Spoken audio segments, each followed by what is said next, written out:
이재명 대통령이 한일, 한미 정상회담을 마치고 오늘 새벽에 귀국했습니다.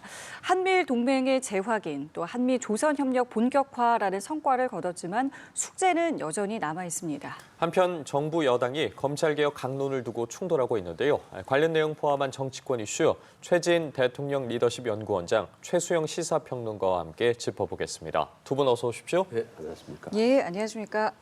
이재명 대통령이 오늘 새벽에 귀국을 했습니다.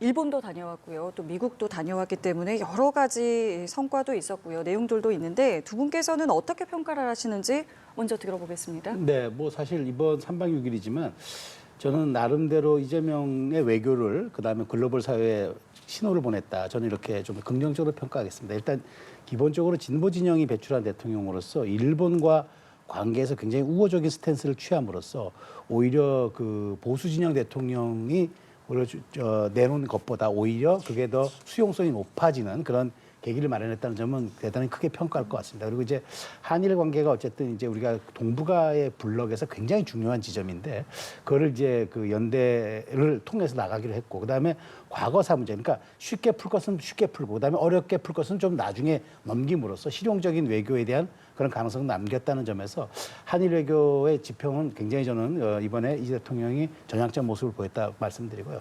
이제 문제는 한미인데 다들 이렇게 우호적인 평가를 합니다. 그건 맞는 것 같아요. 이제 허들을 잘 넘었고 불가측성이 대단히 그 우려됐던 트럼프 대통령으로부터 어찌되었건 안정적인 결과를 얻어냈는데 문제는 이것이 이제 말을 하자면 공식 문서로 남거나 이른바 우리가 팩트시트라고 그러죠. 그렇게 뭐 공동 합의문 아니면 기자회견 여러 가지가 과정과 절차가 있었는데 그러한 것들을 공식적으로 남기지 않았다는 점에서 여전히 이거는 또 트럼프 대통령의 즉흥성이라든가 나중에 변동성에 우리가 의지할 수밖에 없고 또 그것이 늘 변수로서 작용할 수밖에 없는 그런 상황을 놔뒀다는 점에서 물론 그게 우리의 의지로 되는 문제는 아니었지만 최소한 그런 것들에 대한 어떤 일부 실무 조율을 통해서라도 뭔가 근거를 남기는 게 좀 필요하지 않았겠나 싶은데 어쨌든 이 대통령이 이번 외교가에서 분명한 거는 일본과는 과거사를 넘어선 실리 외교 그다음에 한미 관계에서는 안미 경중이 아니라 안미 경미 그러니까 이제는 안보도 미국 경제도 미국 이런 관계를 통해서 굉장히 그 진일보했던 그런 사례를 남긴 것으로 저는 평가하겠습니다. 전반적으로는 긍정적으로 평가를 하셨지만 뭐 아쉬운 점, 좀 우려되는 점도 짚어주셨는데요. 어떻게 좀 평가하십니까? 일단 저는 전반적으로 잘 됐다. 성공적인 회담이라고 보는 거고 우선 미국이나 일본이 전반적으로 어떻게 보면 철저하게 준비를 한 느낌을 받았습니다. 그래서 일본을 거쳐서 이시바 총리로부터 충분히 트럼프에 대한 전략을 충분히 또 배우고 익히고 벤치마킹하고 또 관점 그리고 실무적인 내용들 그리고 트럼프 대통령 돌발 발언에 대한 대응 이런 것들을 보면 상당히 정교하게 준비를 했구나. 과거 대통령이 보면 전 대통령만 하도 외국 가면 상당히 허점, 빈 여어 있는 여러 가지 좀 부족한 점이 보였는데 이번에는 그런 게 없이 전반적으로 잘 진행이 됐다라는 거고 특히 이제 조금 전에 말씀하셨다시피 트럼프 하면 뭐 인정사정 없이 밀어붙이는 그런 인파이터형 리더 아닙니까? 그래서 트럼프 앞에서 뭐 유럽이라든지 일본이라든지 뭐 캐나다라든지 아주 솔직히 좀 시체발로 묵사발이 되지 않습니까?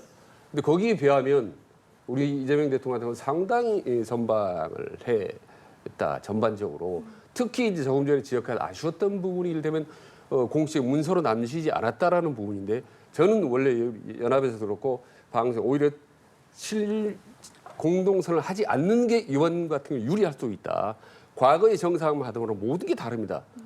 워낙 내용이 방대하고 포괄적이고 우리가 전반적으로 불리한 상황이기 때문에 백악관에 직접 트럼프 대통령하고 직접 현장에서 서명을 하고 사인할 경우는 우리에게 불리할 수밖에 없다 모든 게. 그래서 일단 저는 실무선에 넘기면서 시간을 끄는 게 유리하다라고 보는 겁니다. 일단 우리가 가장 부담을 가졌던 전략적 유학성 문제, 주한미군, 그다음에 방위비 문제, 이거 즉석에 서명을 안 한 거 너무 다행이다. 그래서 오히려 전문가들에서 이 부분을 가지고 이후 협상 과정에서 핵 재해설이나 농축시설 우리가 그 권한을 요구할 수 있는 협상 카드로 쓸 수도 있다라고 보는 겁니다. 그래서 우린 이 시점에서 모든 게 불리한 상황이기 때문에 시간을 끌고 실무선으로 넘기면서 가는 것이 우리에게 유리하다라고 봅니다. 그래서 서명 없는 것이 결코 불리하거나 외교 참사는 아니다라는 말씀을 드리고 전반적으로 저는 높은 점수를 주기에 충분하다. 자화자찬해도 충분할 정도로 이번엔 상당히 어려운 상황 속에서 선방을 했다라고 저는 자신 있게 말씀드릴 수가 있습니다. 예, 두 분께서 이번 회담에 대해서 어쨌든 전반적인 평을 해주셨는데 그렇다면 이를 바라봤던 여론이 어떤지도 한번 두 분께 질문을 드려보도록 하겠습니다. 지금 보고 계시는 것처럼 리얼미터 조사에서 이번 회담의 평가에 대해 긍정적인 여론이 53.1%였습니다. 부정적이었다는 평가보다 10%포인트 이상 높았고요. 그리고 한미 정상회담과 관련해서 성과가 있었다라는 부분도 60.7%가 나왔습니다. 이 수치에 대해서는 좀 어떻게 바라보십니까? 이재명 대통령이 이번 대선에서 얻은 게 49였잖아요. 49.8 정도. 그러면은 긍정에 대한 부분들은 그 본 대통령이 지지에서 얻은 것보다도 더 나은 수치고, 그다음에 긍정 평가가 60이었다는 거는 긍부의 비율을 6대 4로 봤을 때 이건 합격점에 들어갔다고 국민이 평가를 하는 겁니다. 이건 뭐 데이터로 나타나는 거기 때문에 이제 저는 이재명 대통령이 사실은 진보의 진영이 배출한 대통령이고, 그다음에 그동안에 외교적인 뭐 쉐쉐 발언이라든가 그다음에 외교를 너무 이제 손쉽게 생각하는 그런 경향 때문에 많은 분들이 우려했던 것도 사실이에요.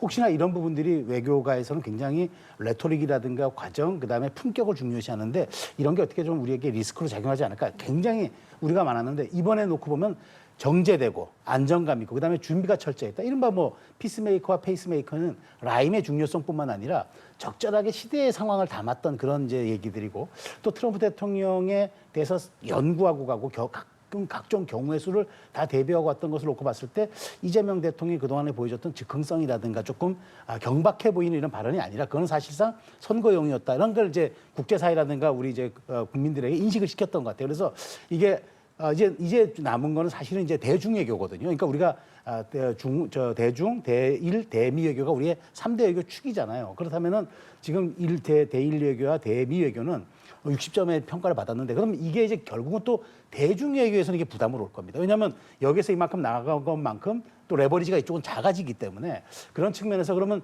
대중 외교에서는 이 안미 경미를 기반으로 하는 일관성을 얼만큼 보여줄 수 있고, 또 중국에서의 그런 말하자면 반발력들을 우리가 얼만큼 또 통제하거나 또 제어할 수 있는지, 이런 부분들이 이제 마지막 숙제로 남았는데, 어쨌든 국민들은 대단히 중요했던 대일 외교와 대미 외교에서는 굉장히 긍정적으로 평가하는 것이다. 그리고 또 하나는 이제 한미 정상회담이 중요했던 거는 한일 정상회담이 우호적이었기 때문에 한미 정상회담이 우호적이었던 거거든요.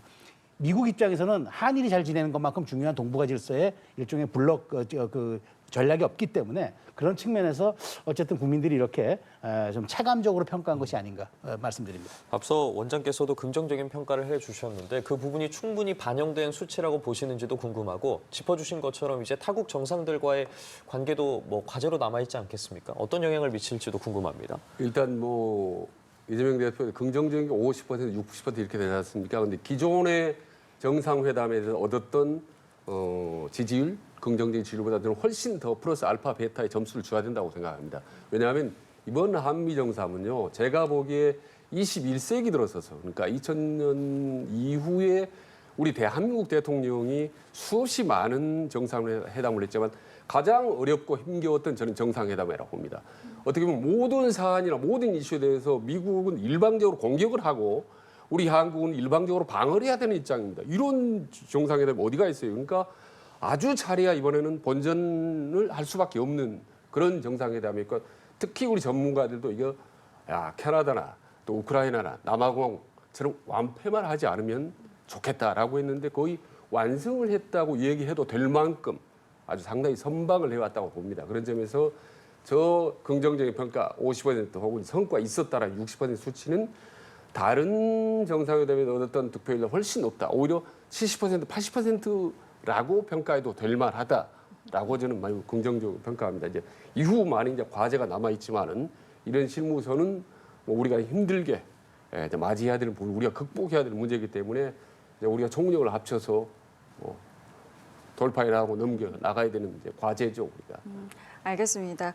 자, 이번엔 주제를 좀 바꿔보겠습니다. 국민의힘 신임 당대표로 이제 장동혁 후보가 선출이 됐죠. 우상호 대통령실 정무수석이 장동혁 신임 대표를 예방을 해서 축하의 난을 전달을 했고요. 또 이재명 대통령의 초청 의사도 전달을 했습니다. 관련한 장동혁 대표의 반응까지 모아봤는데요. 함께 보시죠.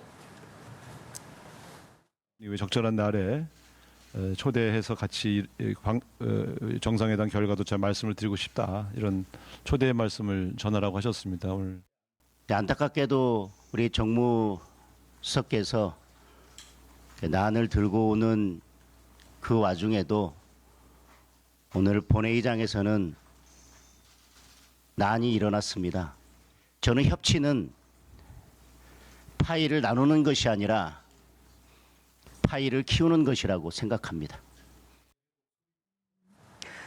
이재명 대통령의 초청 의사에 대해서 그러니까 결과적으로 즉답을 한 건 없습니다. 다만 단순한 만남은 큰 의미가 없다라는 이야기를 했는데 글쎄요, 이 얘기만 봤을 때는 응한다는 걸까요? 응하지 않는다는 걸까요? 어떻게 할 것 같으세요? 응한다는 쪽에 방점이 있는 거죠. 다만 예우를 갖춰달라. 그러니까 야당 대표인데 뭐 그냥 통보하기 위해서 혹은 뭐 어떤 일에 대해서 야당에 그냥 알려만 주고 그냥 우린 이대로 가겠다 하는 그런 의미는 필요 없다. 그러니까 최소한 협치라는 거는 상호 소통과 그다음에 갈등 조정을 할 수 있는 일종의 솔루션들이 나와야 이제 야당 대표도 가는 이제 명분이 있는 거고 또 그다음에 이제 대통령과 뭐 여당 대표든 뭐 또 대통령을 만나든 간에 만남 사후 발표가 있잖아요. 근데 빈손으로 나오면은 당이나 지지자들이 뭐라 하겠습니까? 뭐 들러리 서러 갔냐, 밥만 먹으러 갔냐 이런 얘기들이 나오기 때문에 장동혁 대표가 그렇게 얘기한 건 너무나 당연한 거고요. 사실 어제도 그렇습니다. 저는 이 부분이 사실 좀 이해가 안 되는 게 그 국민의힘 추천모세 인권위원회를 부결시켰잖아요. 예. 근데 원래 이런 것들은 여야가 이게 관행적으로 추천하는 거잖아요. 그럼 사전에 합의한 대로 하고 본회의장은 그냥 인준을 시켜주는 일종의 통과 의례 같은 건데 이거 약속을 관례하고 약속을 깬 거예요. 관례라는 거는 축적된 문화의 산물입니다. 근데 그걸 이렇게 여당이 일방적으로 깬다? 그러면서 이 내용은 하나예요. 이 깬 이유는 이 추천됐던 분들이 뭐 그러니까 계엄을 옹호했다는 건데 아니 대한민국 사상의 자유가 없습니까? 아니, 옹호할 수도 있고 비판할 수도 있는 거잖아요. 대한민국이 그럼 다 거기를 비판해야 대한민국 국민의 자격이 부여됩니까? 그런 분들이 인권위원 추천돼가지고 나중에 활동하면서 거기에 대한 평가는 국민들이 하는 거고 또 그분들이 나쁜 평가를 받으면은 그거는 추천했던 정당이 책임을 지면 되는 거고 선거에서 평가받으면 되는 게 책임 정치의 선순환 구조인데 왜 이걸 약속을 깨고 본회의장에서 부결을 시킵니까? 근데 이거는 신임 당대표가 취임하자마자 이렇게 얘기하면 당대표는 어떻게 받아들입니까? 아, 이건 나에 대한 도발이구나 받아들이고 우상호 수석도 얼마나 어제 표정 보니까 머쓱하더라고요. 아니 간날에 이렇게 여당이 해버리면은 대통령이 협치 의사를 보내고 기내에서 야당 대표 만나겠다고 했는데 그런 날 이렇게 해버린다는 거는 그런 거 무시하겠다는 얘기 아니겠습니까? 정치가 실종되든 말든 우리는 상관 안 하고 오직 상대 정당에게 내란 프레임을 씌우는 게 중요하다라는 거 다 보는 것 아니겠습니까? 그런 측면에서 저는 여당이 대단히 부적절했고 사실 전 장동혁 대표의 발언 수위가 오히려 더 세지 않고 좀 낮아졌던 거는 그나마 이제 나중에 이재명 대통령 만날 가능성이 있기 때문에 그런 여지를 열어두는 차원에서 약간 비판 수위를 낮춘 겁니다만은 저는 어제 이거는 여당이 인권위원 부결시킨 거는 이거 우리 한국 협치의 정치사에서 굉장히 오점이 될 것 같다는 생각이 듭니다. 그러니까 지금 보면은 대통령실에서는 난도 보내고 초청도 했는데 말씀하신 것처럼 같은 날 지금 민주당에서는 어쨌든 본회의장에서 국민의힘이 추천한 그 선출안에 대해서 다 부결을 했단 말이에요. 이게 지금 엇박자다. 이게 지금 대통령실에 부담이 될 수도 있다라는 지적을 하셨는데 관련해서는 어떻게 보세요? 저는 이제 그 부분에 좀 생각이 이제 다릅니다. 우선 두 가지 말씀드리니 하나는 지금 대한민국의 국내 최대 이슈가 뭡니까? 지금 세계 내란이 지금 지속되고 있지 않습니까? 실시되고 그래서 작년 12월 3일 날 했던 내란 여러 가지 어떤 불편한 국민들의 이런 것들을 조기에 종식하자라고 하는 건데 그 내란에 대해서 어떻게 보면 가장 적극적으로 옹호했던 어떻게 보면 정말 친윤의 핵심 선봉에 섰던 사람이 당대표가 됐단 말입니다. 이거 솔직히 말하면 이재명 대통령이나 정청래 대표 입장에서 상당히 곤혹스러울 거예요.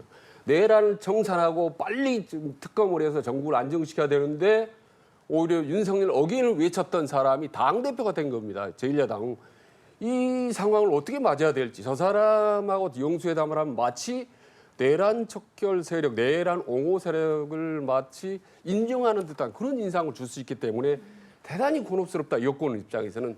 그럼에도 불구하고 사실 대통령이 신속하게 영수회담을 제안한 것 저는 대단히 긍정적으로 봅니다. 바로 또 우상호 정무수석이 가서 난을 전달하고 또 거기에 맞춰서 말은 좀 껄끄럽겠지만 장동영 대표가 어떤 흔쾌하게 우상호 대표의 어떤 난을 받아들이고 대화를 나눴던 자체 이 자체는 일단 모양이 좋아 보입니다. 그래서 어떤 형태로든 지금은 말은 험하게 오고 하지만 정상회담이 여야 간에 영수회담 잘 이루어질 거라고 보는 거고 아까 이제 조금 전에 질문했던 사람 아니 어떻게 뭐 이 인권위 위원들을 약속을 깨고 관례를 깨고 할 수 있느냐라는데 원래 원론적인 말씀 동의합니다. 과거에는 서로 간에 껄끄럽더라도 상대방이 추천했던 인사는 통과시켜주는 게 관리였다는 부분 인정한데 이번에 좀 상당히 좀 특수한 상황인 것 같아요. 솔직히 말씀드리면 내란 정부 요즘 전직 대통령이 파면당하고 말이죠. 그래서 영부인에 대해서 수사가 들어 이런 아주 특검의 모든 바람이 쫙 가는 상황 속에서 아니 어떻게 꼭 내란을 옹호했던 사람들, 비호했던 사람만 꼭꼭 찍어서 그렇게 추천을 합니까? 변호사나 교수들? 이 민주당 입장에서도 여권 입장에서 상당히 곤혹스러울 것 같아요, 이게. 그래서 당론으로 정하지 않고 의원들이 자율적으로 하시오라고 민주당이 맡기는 거 아닙니까? 사실 민주당 의원들이라고 하면 당연히 부결시키는 거죠. 그래서 이 부분은 관례적으로 하면 분명히 총론적으로 말씀드리면 부결시키는 민주당에서 문제가 있으나 그 원인 제공은 다분히 국민이 했다라고. 앞으로도 그런 상황이 많이 발 거라고 봐요. 지금 뭐 전환길 씨 뭐 당 지도부의 뭐 등용설도 나오지 않습니까? 예. 그렇다시피 내란 어떤 옹호에 선봉했었던 사람을 당직이라든지 혹은 중요한 자리에 추천하고 요직을 배치한다? 민주당과 대통령 입장에서는 대화를 안 할 수도 없고 할 수도 없고 매우 곤혹스럽다. 그래서 오늘과 같은 이런 국회 부결 사태가 또다시 일어날 수 있기 때문에 민주당도 좀 폭을 넓은 마음을 가질 필요도 있지만 제발 국민힘도 좀 탄핵 강으로부터 좀 벗어났으면 좋겠다라는 말씀을 저는 드립니다. 앞서 장동혁 대표가 어쨌든 대통령의 초대에 응할 것이다라고 이야기를 해주셨는데 그렇게 된다면 이제 저희가 지금 언급하고 있는 민주당 정청래 대표와 이제 만남을 갖지 않겠습니까? 네. 정청래 대표도 물론 장동혁 대표에게 축하난을 보내긴 했지만 의례적으로 네. 보낸 거다라고 하면서 그 뒤에 어쨌든 비판이라던가 아니면 이 탄핵과 관련한 입장을 밝혀라라고 재차 또 물음을 던졌는데 네. 둘의 만남 좀 어떻게 예상해봐야 될까요? 사실 이제 이게 극단과 극단이 만난 겁니다. 근데 두 분의 공통점이 있어요. 일단 뭐 고향 같은 거는 뭐 이제 약간 본회로 치더라도 예. 그 중요한 거는 이제 이른바 그 팬덤의 당원에 의해서 두 분 다 이제 당 대표가 됐단 말이죠. 그리고 이제 당원의 역할을 강화한다고 얘기하고 또 당원 주권주의를 얘기를 합니다. 그러면서 이제 이 두 분의 공통점은 어쨌든 상대를 협치나 포용의 대상으로 보는 게 아니라 싸워야 될 대상으로 생각합니다. 그러니까 이제 이 접점들이 있을 경우가 굉장히 좀 작아졌다는 이 문제인데, 근데 저는 그래서 전 대통령이 기내 안에서 이미 화두를 던졌다고 봐요. 그러니까 여야정 협의체를 복원시키든 아니면 뭐 순방에 대한 결과물을 얘기하게끔 하는 과정에서 주요 인사들을 초청하는 그런 과정을 하든. 근데 만약 그렇게 했을 때 야당 대표는 저는 갈 거라고 봐요. 지금 발언의 기조를 놓고 보면. 근데 여당 대표가 안 갑니까? 대통령이 국정성과 외교성과 설명하는데 안 갑니까? 그럼 갔으면 또 악수 안 하겠습니까? 그러니까 저는 자연스럽게 이제 어떤 형식이 내용을 규정하는 경우도 있습니다. 그렇기 때문에 그런 과정을 통해서 정치의 복원이 이루어질 거고 또 그런 데서 이른바 뭐 좀 뭐 그 아이스 브레이킹 같은 또 이제 그런 얘기들이 오고 가면서 자연스럽게 또 서로 그 가능성을 열어보는데 현재까지는 좀 그런 것 같아요. 현재까지는 강성 당원들에 의해서 두 분이 됐기 때문에 어찌됐건 사이다 발언을 통해서 그래도 나의 존재 가치라든가 당원들이 나를 왜 지지했는지에 대한 그런 가치를 입증할 수밖에 없는 그런 상황이지만 그러나 생각해 보십시오. 팬덤 보고 정치합니까? 여야 대표가 국민 보고 정치하고 결국 민생으로 평가받는 자리고 또 1년도 채 안 돼서 우리나라 3대 선거라고 하는 대선, 총선, 지선 그 정말 중요한 선거가 그 전국 단위 선거가 있습니다. 그렇기 때문에 저는 어쨌든 지금은 이렇게 기싸움을 하고 있지만 어쨌든 이 대통령이 열어준 정치적 공간 속에서 어떤 식으로든 정치의 복원은 한 발짝씩 이루어질 거라고 생각합니다. 이 대통령이 예 말씀하시죠. 네, 맞습니다. 저는 이제 민주당 정청래 의원 협치에 대한 의지가 부족하고 강경 일변도로 간다라는 부분에 대해서 상당히 좀 동의를 하면서 그동안 많이 비판적으로 해왔습니다만은 최근에 그런 얘기를 했지 않습니까? 건강한 야당은 없고 지금 극우 세력만 득세한다라고 정청래 대표가 얘기를 했는데 그 말은 좀 맞는 말 아닙니까? 사실 국민의힘 내부에 어떻게 보면 보수 진영도 상당히 그 부분을 동의할 거예요. 이번에 극우와 극우 당 대표 후보 간에 대결했는데 훨씬 더 극우는 장경 지금 대표가 됐지 않습니까? 이 부분에 대해서 국민의힘 내부 당원들은 어떻게 생각하는지 모르겠어요, 사실. 그런 점에서 참 민주당은 갈수록 그 대하기 어려울 수밖에 없다. 저는 그런 강경 발언을 했지만 일단 정청래 대표는 영수회담을 하게 되면은 응할 수밖에 없을 겁니다. 왜냐하면 대통령이 부담을 주기 때문에 당동욱 대표도 이걸 뭐 영수회담 거부할 경우는 또 뭐 중도층이 뭐 이탈하기 때문에 응하고 대통령이 그럼 자연스럽게 통합의 이미지를 협치를 갖추어서 아까 말씀드렸는데 형식의 내용을 뭐 재배하는 모양을 갖출 수도 있겠지만 갈수록 전국 전체적으로 보면 제가 중립적인 입장에서 보더라도 저렇게 강성구구가 득세할 경우에 참 어렵겠다. 예를 들면 아까도 말씀드렸지만 전한길 씨 같은 경우가 만약 최고위원이 될 경우 국민의힘이 그 가능성은 적지만 아니다. 그 가능성이 적다라고 국민의힘이 얘기를 하지만 그럴 경우에 어떻게 대화를 해야 되는 겁니까? 대화하는 게 협치인가요? 민주당 지도부가? 이런 자꾸 곤혹스러운 상황을 국민의힘이 만들어가고 있다는 사실이 저는 너무 좀 안타깝습니다. 짧게 하나만 좀 말씀을 예. 드릴게요. 저는 이제 뭐 민주당에서 정 대표가 의총에서 건강한 야당이었고 극우 세력만 득세한다고 얘기했는데 당원이 정당의 주인입니다. 그러면 당원이 선택한 대표입니다. 그러면은 그게 이제 극우든 뭐 극좌든 어쨌든 선택을 존중받아야 되죠. 그게 이제 정당한 과정을 통해 선출됐으니까. 자 그러면은 민주당에서는 원래 이재명 대통령이 선호했다고 하는 박찬대 후보가 떨어지고 정청래 대표가 된 거. 그건 명심이 이른바 어심이 명심을 이겼다. 김어준 씨가 이겼다 얘기하는데 그러면 그건 건강한 여당입니까? 그러니까 야당이 그렇게 평가할 수도 있는 것 아닙니까? 그러니까 그렇게 얘기해서는 안 된다는 거죠. 건강하다 건강하지 않다는 이분법적으로 그걸 여당의 대표가 규정을 한다? 저는 이거는 매우 부적절한 거라고 봐요. 그러면 야당에서 건강한 여당이 없고 오히려 극좌가 지배하는 정당이다. 팬덤이 가득한 정당이라고 얘기하면은 그건 정청래 대표가 수용하겠습니까? 그러니까 제가 보기에 야당에 대해서 비판할 수는 있으나 이런 식으로 건강하지 못하고 극우 세력만 득세한다. 이런 말들은 사실 굉장히 주관적 표현이고 그다음에 물론 정치에서는 할 수는 있는 말이라고 저는 보지만 이렇게 하면은 점점 더 이거는 정치가 협치로 가지 않고 나락으로 떨어지게 돼 있습니다. 그래서 저는 일부러 이런 강한 말들을 통해서 그리고 야당이 받아들일 수 없는 말들을 통해서 오히려 지지층에게는 소구하지만 국민들로부터 멀어지는 정치 이중성을 보여주는 거라 생각하기 때문에 앞으로 정청래 대표는 이런 말을 좀 자제를 할 필요가 있겠다. 대통령과 여당이 한 몸이 돼서 가려고 그러면 새가 좌우에 날개로 날듯 당정이 함께 가야지 대통령 따로 여당 따로 가면 그게 이재명 정부의 골든타임에 성공이 되겠습니까? 그러니까 그런 측면에서 발언을 좀 자제할 필요가 있다. 형식 내용을 규정하는 것처럼 발언이 또 내용을 규제합니다. 그러니까 이런 것들을 좀 자제될 필요가 있다는 말씀드리고 싶어요. 그 강성 발언을 자제해야 된다. 그걸 전적으로 동의합니다. 근데 민주당의 과거에 일극 체제, 이재명 이런 체제로 갔을 경우도 맹렬히 비판을 했고 또 비판을 받아 마땅한 거죠. 그 이번에 역시 국민힘이 또 구구 체제로 갈 경우 우리는 또 비판을 똑같이 해야 된다고 보는 겁니다. 그런 점이 이제 아쉽고 그리고 아까 이제 당원이 선택을 하셨다는데 이거는 어떻게 보면 이제 국민힘에 대한 뭐 애정이 있기 때문에 이런 얘기를 하지만은 어떤 당원의 선거 경선 구도 자체가 너무 이건 문제가 많다. 8대2 구도, 당신 8대 하는 구도가 어디가 있습니까? 이거 민주당도 전혀 그렇지가 않는데 거기다가 지금 당원의 어떤 구성원 자체도 상당히 문제가 있는 것 같아요, 제가. 그래서 이후 어떤 선거를 하더라도 지금과 같은 구도면 아주 극우가 아니라 극우 중에 극우일수록 당선이 되고 활동하기가 쉬운 구조가 된다. 국민의힘이. 그럼 앞으로 지방선거 어떻게 할 겁니까?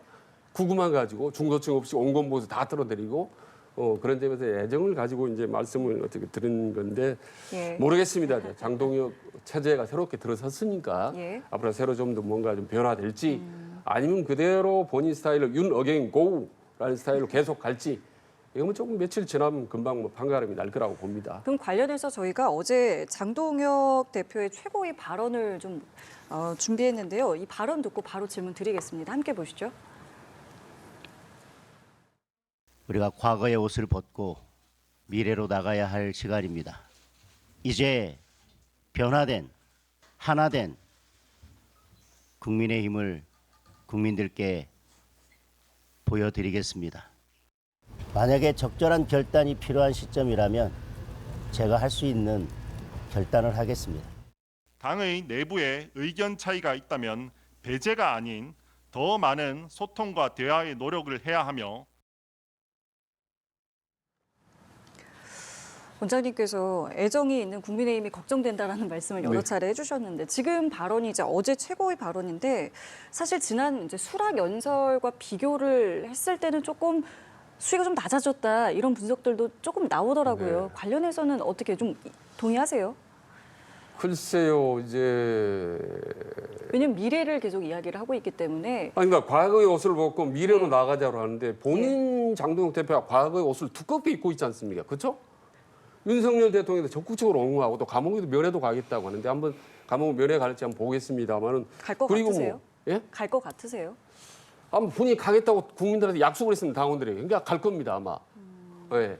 안 갔으면 좋겠다는 생각이 드는데 국민님과 본인을 위해서도 거기다가 지금 탄핵에 대해서 옹호를 하고 있고 모든 게 지금 계엄도 옹호하는 쪽이고 이런 그렇게 하고 있기 때문에 이게 과거 옷을 벗고 그리고 본인이 말하는 미래라는 게 뭔지 친윤 어떻게 보면 반탄 세력 중심으로 가는 게 본인은 미래인지 난 그 부분은 모르겠어요.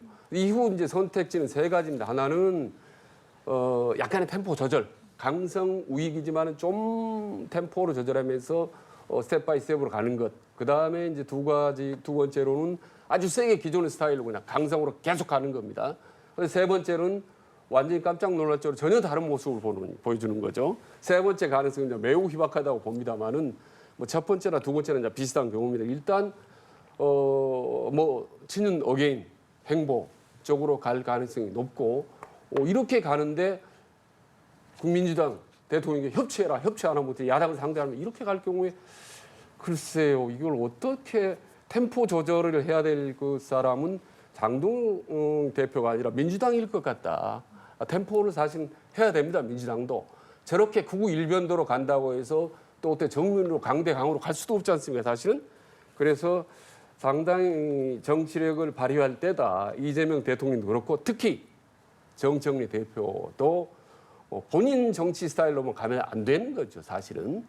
대통령이 있는 거고 또 엄연히 어쨌든 공식적으로 선출된 야당 대표이기 때문에 이 중간 지점에서 곤혹스럽겠지만 템포 조절을 강온 양면 전략을 구사할 수밖에 없는 게 바로 이재명 대통령이나 정청래 대표가 해야 될 나아갈 그런 전략적 방향이라고 봅니다. 장동혁 대표가 말한 미래와 결단은 어떤 모습일 것 같으세요? 현실 정치인으로서의 언급을 한 거라고 봅니다. 이젠 대표가 됐잖아요. 지난번 선거였고 우리가 선거 때와 선거 후가 다를 수밖에 없는 건 그건 인지상정입니다. 왜냐하면 우리가 선거 때 했던 공약도 우리가 당선 되고 난 다음에 다 조정을 거치지 않습니까? 마찬가지로 우리가 정치권에 이런 격언이 있습니다. 강을 건넜으면 뗏목을 버려라. 강을 건너왔는데 그 뗏목을 지고 갑니까? 이고 갑니까? 부담됩니다. 강을 건너서 가서 이제 길을 갈 때는 지도와 스틱이 필요한 거죠. 지팡이가 필요한 거죠. 그렇다면 갈아 껴야죠. 그러니까 저는 이제 그 지난 일들을 다 버리고 그다음에 부정하고 가라는 얘기는 아닙니다. 그 강성 당원들 그리고 이제 당원들이 어쨌든 대표를 위임을 했고 이제 선택을 받았기 때문에 갈 겁니다. 가는데 중요한 건 그거잖아요. 정치라는 게 필요한 것과 가능한 것 사이에 그 중간에서 얻어내는 겁니다. 그게 자기가 원한다고 다 되는 것도 아니고요. 자기가 추진한다고 다 성과를 내는 것도 아닙니다. 결국에는 그 중간 지점을 얻어내는 기술을 발휘하는 게 정치력이라고 본다면은 저는 장동혁 대표가 굉장히 저는 좀 사실은 재선이라고는 하지만 풀타임 4년이 의정 활동이 안 된 분입니다. 3년 2개월입니다. 그러니까 어찌 보면은 이게 장점이 될 수도 있고 저는 좀 약간 부담이 될 수도 있다고 보는데 그 혁신과 그다음에 쇄신, 젊음 이런 아이콘들은 충분히 가져가지만 혹시 이런 부족한 여의도 그 국회 경륜이 조금 강성일변도로 가지 않느냐 이렇게 보는 분들이 많지만 저는 장동혁 대표가 굉장히 정치 인문의 다양한 길을 걸어왔잖아요. 친한 게 또 한때는 굉장히 정말 좌장 역할을 하다가 다시 이제 말하자면 반탄의 또 중심으로 오면서 그다음에 이번 당대표가 되는 정말 롤러코스터 같은 과정을 냉온탕을 오가는 걸 거쳤기 때문에 저는 극단에 서본 분들은 또 중간을 저는 또 지향할 수도 있다고 봅니다. 그런 측면에서 지금 과거의 옷을 벗고 미래로 나가야 할 시간이다. 물론 이게 당연한 레토릭, 정치적 수사이긴 합니다만은 이렇게 얘기를 일성으로 꺼냈을 때는 아마 보관이 있을 겁니다. 정치의 복원과 정치적 공간 회복이라는 측면을 아마 내심 고려하고 있을 겁니다. 그러니까 지금 당내 최고위원회의가 조금 지금 현재는 갈등 양상으로 보이고 있지만 초반입니다. 제가 보기에 한두 주 지나면서 어느 정도 정제되거나 그다음에 절제된 그리고 어느 정도 당의 컨센서스를 좀 가지는 그런 쪽으로 저는 갈 가능성이 있다고 봅니다. 공간을 좀 열어두면서 어쨌든 유연하게 대처할 가능성을 지켜봐야 한다고 네. 말씀을 해주신 건데 어쨌든 당 내에서 분출하고 있는 목소리에 대해서의 대응이 필요하지 않겠습니까? 그렇습니다. 당장 지금 벌써부터 찬탄파였던 조경태 의원 경쟁자였죠. 당대표가 외려 분열과 갈등을 이야기하고 있다라고 비판을 하고 있고 또 반탄파인 김민수 최고위원 같은 경우에는 한동훈 전 대표의 당원 게시판 의혹을 다시 꺼내 들었습니다. 이런 부분에 대해서도 어쨌든 말씀하신 것처럼 앞으로의 대처가 필요해 보이는데 그렇습니다. 어떻게 좀 해결이 될 거라고 보세요? 그러니까 지금 초반에는 이제 김민수 최고위원의 이런 발언에 대해서는 그 개인 의견이다는데 예. 당 최고위원이 개인 의견일 수는 없죠. 지도부 일원이니까. 그러니까 저는 이제 장동혁 대표가 지금은 침묵하고 있어요. 아직 여기에 대해서 구체적으로 얘기 안 하고 조경태 의원에 대해서는 사실 조경태 의원이 저는 그렇습니다.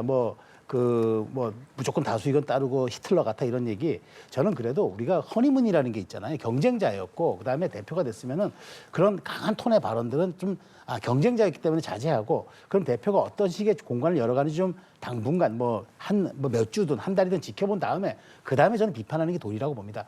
취임하자마자 당신 히틀러 같은 그런 발언하지 마라 하는 건 약간 경쟁자로서 앙금이 남아있는 것처럼 비춰질 수도 있는 그런 여지가 있기 때문에 저는 장동혁 대표가 최소한 1, 2주 정도 최고위원회를 이끄는 걸 좀 봐야 한다. 보고 나서 그다음에 어떻게 갈등 관계를 정리해내는지 정치력을 발휘하는지 그러면서 당의 방향성을 잘 잡아내는지 전략을 어떻게 구현하는지 이런 것들을 보고 비판을 해야지 취임한 지 정말 단기 흔든 지 하루도 안 돼가지고 벌써부터 그 대표 자리 내놓으면 잠시만요. 되겠습니까? 말씀 중에 죄송합니다만 더불어민주당 3대 특검 대응 특별위원회가 어제 한덕수 전 국무총리의 구속영장 기각과 관련해 규탄 회견을 열었습니다. 내용 함께 들어보시죠. 특위장님이십니다.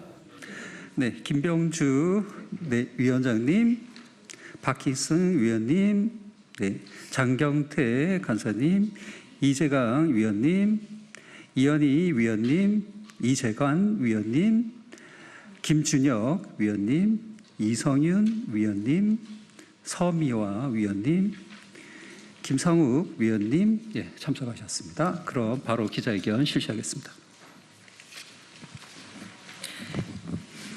네, 안녕하세요. 더불어민주당 3대 특검 종합대응 특위 총괄위원장 전현희 수석 최고위원입니다. 어제 한덕수 전 국무총리에 대한 사법부의 구속영장 기각 결정이 있었습니다. 사실상 내란에 대해서 중대 혐의자에 해당되는 그런 역할을 한 한덕수 전 총리에 대한 구속영장 기각 결정에 대해서 매우 깊은 우려를 표명합니다.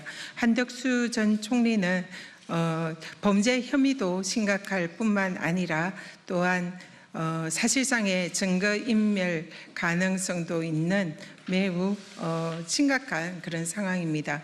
자신의 범죄 혐의를 적극 부인을 하면 흔히 법조계에서는 증거인멸 우려가 있다고 합니다.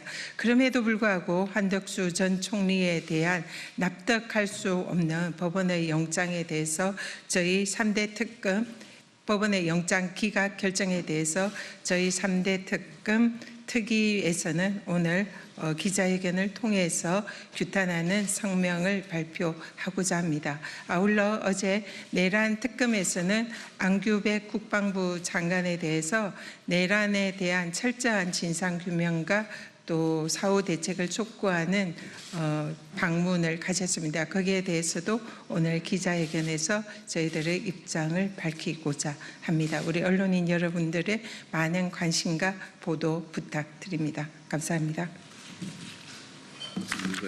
네, 기자회견문 낭독을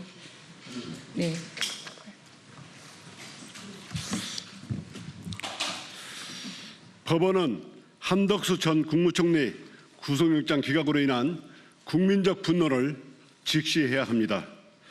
더불어민주당 3대 특검 종합대응특별위원회는 이번 법원의 기각 결정을 깊이 우려합니다.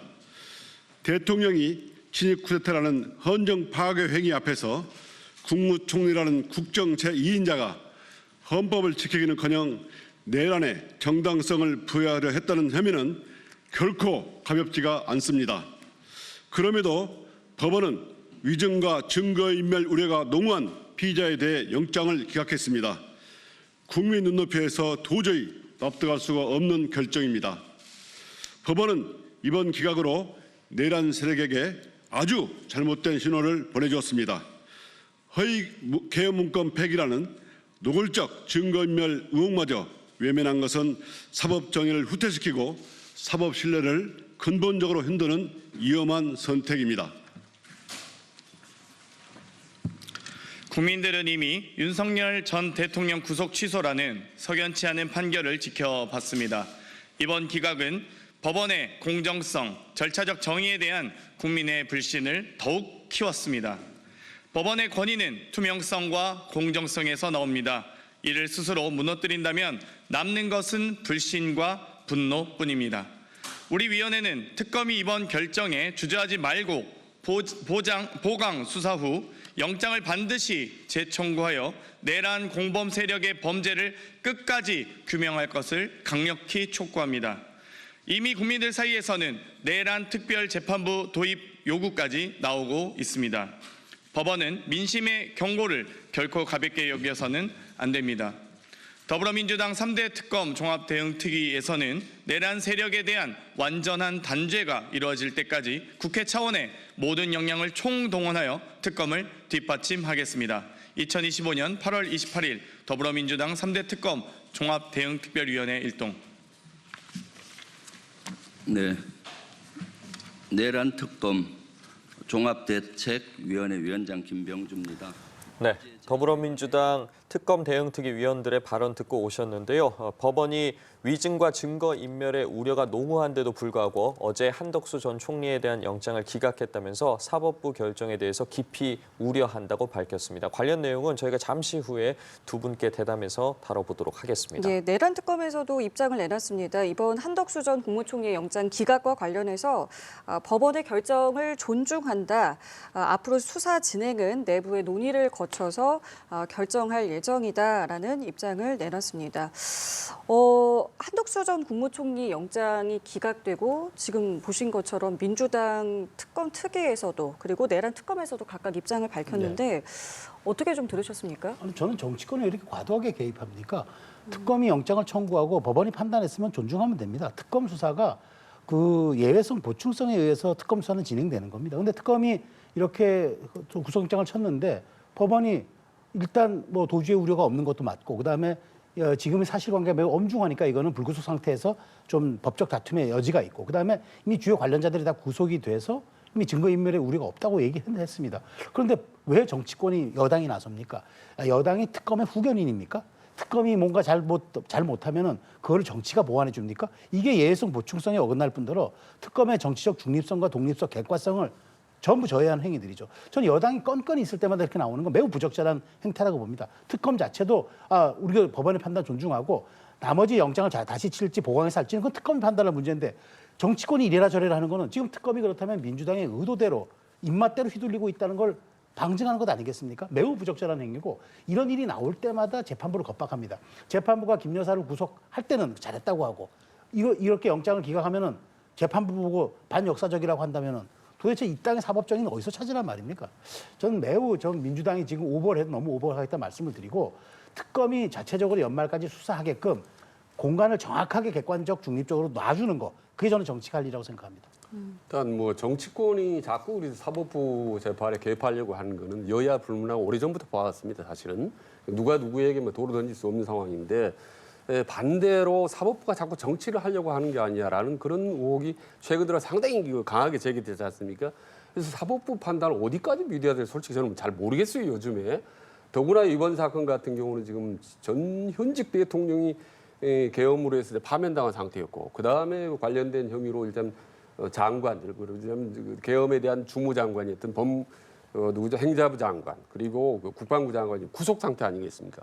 근데 국정의 2인자였고 국무회의에 어떻게 보면 부의장이었던 국무총리 같은 경우는 지금 구속영장이 기각됐다 이런 부분들은 글쎄요. 지금 상당히 6개 혐의가 있고 나머지 3개 뭐 여러 가지 국미 요건이라든지 계엄 산업 이런 부분들이 상당히 구체적인 지금 징후들이 나와 있는데도 불구하고 구속영장이 기각됐다. 이게 맞는가? 상당히 좀 고개를 갸우뚱하게 하는 부분이 많습니다. 그래서 결론은 아까 말씀하셨다시피 총론적으로 정말 이건 정치의 사법화라는 거죠. 뭐 사법부의 정치화가 없었으면 좋겠다라는 그런 원론적인 말씀은 당연히 동의하죠. 그러나 한덕수 부분은 좀 고개를 갸우뚱할 수 있다. 그리고 민주당에 여러 명이 나와서 저는 국회에서 기자회견을 갖고 하는 사안, 저것도 물론 그렇게 뭐 좋아 보이지는 않습니다. 저는 그래서 특검이든 사법부든 정치하지 말고 그냥 전공법으로 가는 것만이 이번 사태에 제대로 해결할 수 있는 그런 또 제 나름대로 원론적인 말씀드립니다. 예, 자 이렇게 어젯밤 한덕수 전 국무총리 구속영장이 기각이 됐고 여야도 엇갈린 반응을 내놨습니다. 네, 두 분과 대담 이어가기 전에 국회 취재기자 연결해 보겠습니다. 이재동 기자, 영장 기각에 대해서 국회에서 어떤 발언들이 나왔는지 전해주시죠. 네, 어젯밤 한덕수 전 총리의 구속영장 기각 결정 이후 민주당은 곧바로 법원 판단을 납득할 수 없다는 입장을 내놓았습니다. 박수현 수석 대변인은 내란 세력과 국민께 명백히 잘못된 신호를 준다고밖에 할 수 없는 결정이라며 법원에 강력한 유감을 표명했고요. 조금 전부터는 당내 3대 특검 대응특위가 구속영장 기각을 규탄하는 기자회견을 벌이고 있습니다. 민주당은 오전 회의에서 특검 수사 연장의 필요성도 분명히 했는데요. 문진석 원내 운영수석 부대표는 수사가 진행될수록 새로운 비리 의혹이 드러나고 있지만 윤석열, 김건희 부부는 출석을 거부하며 수사에 협조하지 않고 있다고 거듭 비난했습니다. 반면 국민의힘은 구속영장 기각은 당연한 결정이라는 반응입니다. 장동혁 신임 대표는 오전 지도부 회의에서 정치특검이라는 것을 스스로 말해주는 것이라고 생각한다고 강조했습니다.